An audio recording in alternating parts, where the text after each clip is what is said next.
we saw on mathematical induction. Now we will see one problem on strong induction. It's a strong version of mathematical induction. Okay, so that is why we say this as strong induction. So this is also very simple. If you have understood mathematical induction, then you can prove strong induction very easily. But here we have three steps, that is the base case, inductive hypothesis and inductive step. Three cases are there. But why do we require the strong induction? See, before in our previous mathematical induction, we had proved some mathematical statement. It was just a single statement and it had a series, or it had called as a divisible problem. Such kind of problems we had solved. But here in strong mathematical induction, we will be solving some recurrence relations. Recurrence relations, that is, we will have something given to us, say a1, a2, a3 will be given to us, and some nth term will be there. An plus 1 is equal to something, that will be given to us. So we have to prove that this mathematical statement, that is with an plus 1, this an plus 1, this recurrence relation, it will be something like an plus an minus 1. This is true for all n greater than or equal to 1. Okay, so this kind of recurrence relation we can prove using the strong mathematical induction. So we have three cases here, that is three steps we have here. The first step is known as the base case. So in base case, we will prove that this P1, P2, so on up to P to the P with say N or P. N, let me take it as N. This is true. This is true. So on up to Pn, this are all true. This is the base case. The second is the inductive hypothesis. Inductive hypothesis. So here these are all P1, P2, so on up to Pn. These are all given in our question. So as I've told you, something P1 is equal to some value 3, P2 is equal to some value 4, that will be given, and Pn is equal to some recurrence relation will be given to us in terms of n. Fine. So in the base case, we will say that P1, P2, so on up to some PP or P, let me take it as PP. These are all true. Not up to n, we are just telling up to some partial values, we say that it is true. In inductive hypothesis, we are assuming that P1, P2 and so on up to Pm, some m are true for all m greater than or equal to 1. We cannot say up to n it is true. Okay, see here we have P1, P2, so on up to PP somewhere, Pm somewhere and Pn. We have to prove that this is true, and so on up to this is true. First what we do is, we take up to this PP and we say that P1, P2, so on up to PP are all true. This we say. In inductive hypothesis step, what we do is, we assume that from P1 to some Pm, some term Pm, all are true for all m greater than or equal to 1. Okay, so from here till here we are telling that it is true. We are assuming that it is true. Fine. Now in inductive step, what we do? In inductive step, we assume or we use this P1, P2, so on up to Pm. We have taken these are all true, right? Are true for m greater than or equal to 1, right? So using this, we prove that, okay, we prove that P of m plus 1 is true. That is, After this term, after p of m, we have some other term, say pm plus 1. For all pm plus 1, that is from pm plus 1 to pn, it is true. We are proving that. So that is what is the inductive step. So same as the previous problems, but here you have recurrence relations. So we will try solving one problem so that it will be easy for you to understand. So until you have understood mathematical induction problems, this problem you cannot understand. So try to understand the mathematical induction problems. So this kind of problem is given to you. So consider the sequence an defined as a recurrence relation. So a sequence is given to you as I told you. See, a1 value is given as 5, a2 is given as 13, and an plus 2 is equal to 5 times of an plus 1 minus 6 times of an for all n greater than or equal to 1. And we need to prove that an is equal to 2 to the power n plus 3 to the power n is true for all n greater than or equal to 1. So this has to be proved. So let us use those three steps: base case, induction hypothesis, and inductive step to prove all this recurrence relation. So first step is the base case. So what does this base case say? You have to consider the case n is equal to 1 here. So what is given actually? an is equal to 2 to the power n plus 3 to the power n for all n greater than or equal to 1. This is given.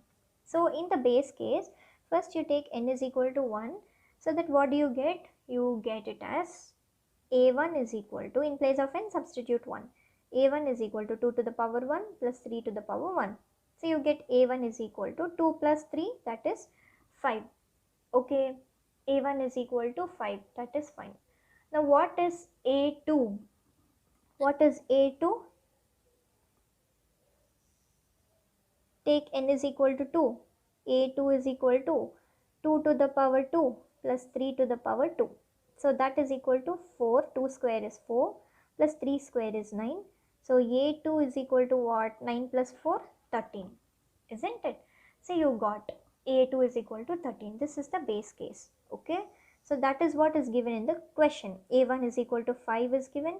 a2 is equal to 13 is given. So from the base case, substituting n is equal to 1 and 2 in this statement an, you got the values. So base case is done.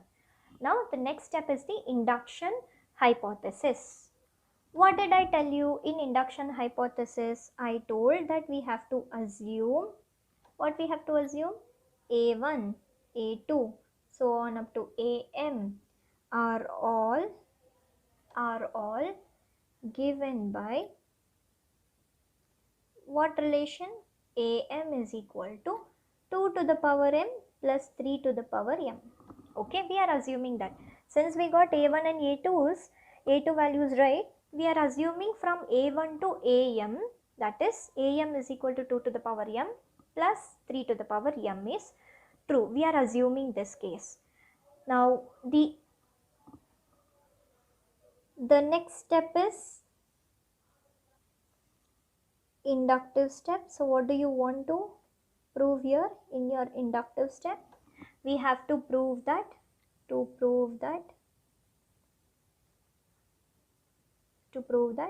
am plus 1 is equal to 2 to the power m plus 1 plus 3 to the power m plus 1. This we have to prove. This is our inductive step. So what we will do here is, we will use this induction hypothesis, this step, and also one relation which is given in our question, that is this an plus 2, this step.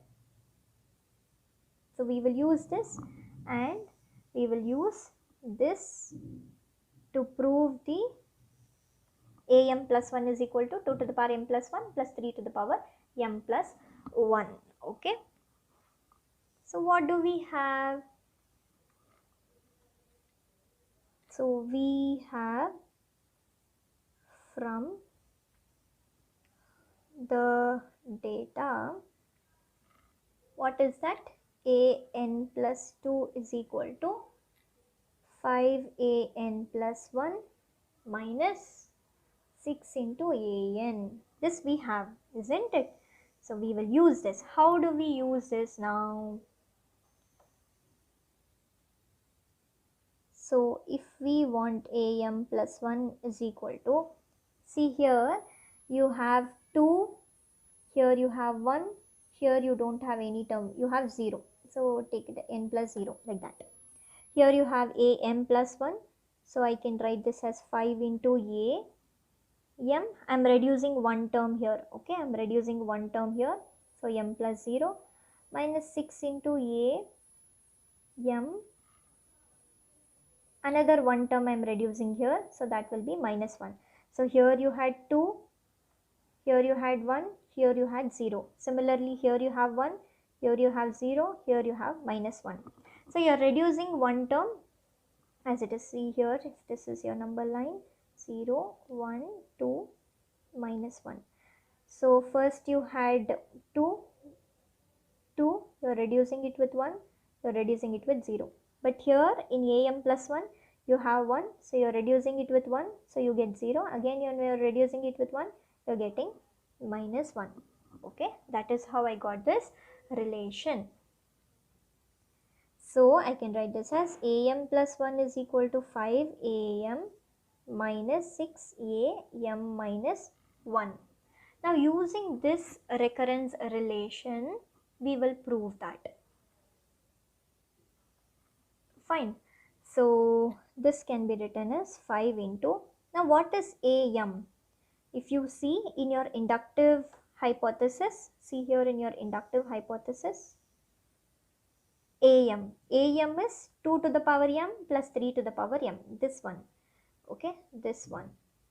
This we will substitute here.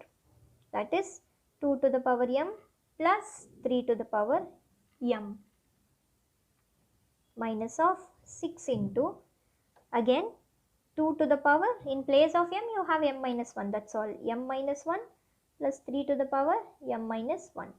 Okay, so from that inductive hypothesis, so this is by inductive hypothesis. Okay, this is by inductive hypothesis. So this implies a to the power am plus 1 in your suffix, this is equal to 5 into 2 to the power m plus 3 to the power m minus 6 into 2 to the power m minus 1 plus 3 into 3 to the power m minus 1. So this value should give me the RHS. When I solve, I have to get this result. This result I have to get. This I have to get.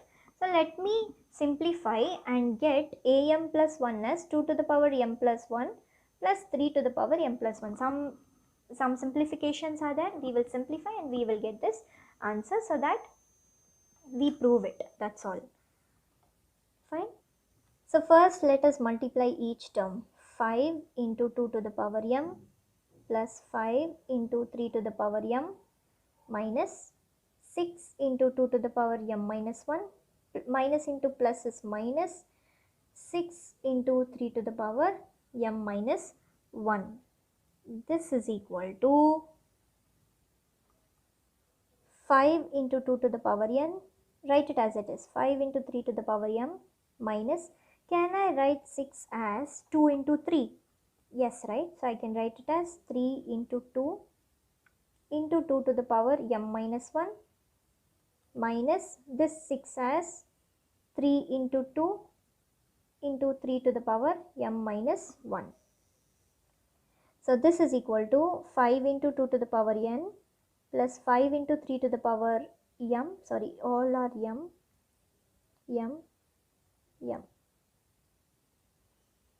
minus, here if you see 3 into 2 into 2 to the power m minus 1 minus 3 into 2 into 3 to the power m minus 1. I just removed the brackets here. This is equal to 5 into 2 to the power m plus 5 into 3 to the power m minus 3. So I told you, if the bases are same, you can add the powers. This identity, that is 2 to the power m into 2 to the power n can be written as 2 to the power m plus n. Okay, so here the power is 1, the bases are same, so I can write this as 2 to the power, here you have 1, imagine, so that is 1 1 plus m minus 1 minus of 3 into this term here, this 3 and this 3, these 3 and this 3, the base is same, so you can add the power. So here also you have 3 to the power 1, so I can take it as 3 to the power 1 plus m minus 1 into 2. 2 will be as it is. So in this term 2 has same base, the powers you can add. Here 3 is same base, so the powers you can add. That is what I have done here. So this can be written as 5 into 2 to the power m plus 5 into 3 to the power m minus 3 into 2 to the power 1 plus m minus 1. This plus 1, this minus 1 gets cancelled. You have 2 to the power m minus of here plus 1 minus 1 gets cancelled. You have 3 to the power m into 2. Now this I can write it as, I will take this term and this term, so that I get 5 into 2 to the power m minus 3 into 2 to the power m plus 5 into 3 to the power m minus 2 into 3 to the power m. Okay, so here if you take 2 to the power m common, you get 5 minus 3 into 2 to the power m plus, here also if you take 3 to the power m common, you get 5 minus 2 into 3 to the power m. This is equal to 5 minus 3 is what? 2 into 2 to the power m plus 5 minus 2 is what? 3. 3 into 3 to the power m. Again, if the bases are same, you can add the powers. So here you have power 1, here you have power 1. So I can write it as 2 to the power m plus 1. Here I can write it as 3 to the power m plus 1. So what is this? am plus 1 is equal to 2 to the power m plus 1 plus 3 to the power m plus 1. So this is what we require. Therefore, your conclusion is an is equal to 2 to the power n plus 3 to the power n is true for all n greater than or equal to 1. That's all. So it's a very simple problem. So I'll just repeat the procedure once again.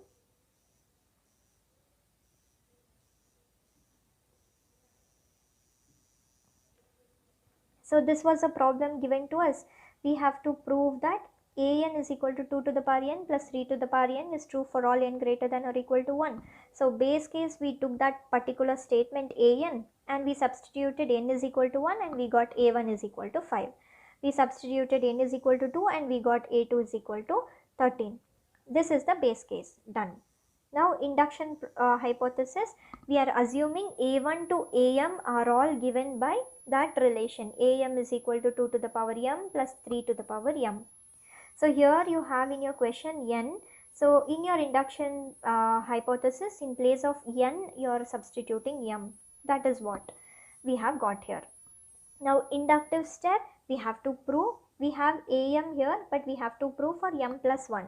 So am plus 1 is equal to 2 to the power m plus 1 plus 3 to the power m plus 1. This is what we have to prove. But to prove that, what did we do? We are using this relation which was given in our question. So that relation we are using, and also we are using this star to prove this statement. So this relation I have taken, in place of n plus 2, I substituted m plus 1. Okay. So here I had n plus 2, the next term was 5 into a n plus 1 minus 6 into a n I had. Similarly, if you have m plus 1, you will have 5a m plus 0 minus 6a m minus 1. You just see how this recurrence relation goes. First you had n plus 2 term, then you had n plus 1, then you had n plus 0. It's just reducing by 1, 1, 1. So if you want am plus 1, 5 am plus 0 minus 6 am minus 1. So you are reducing it by 1, 1 term.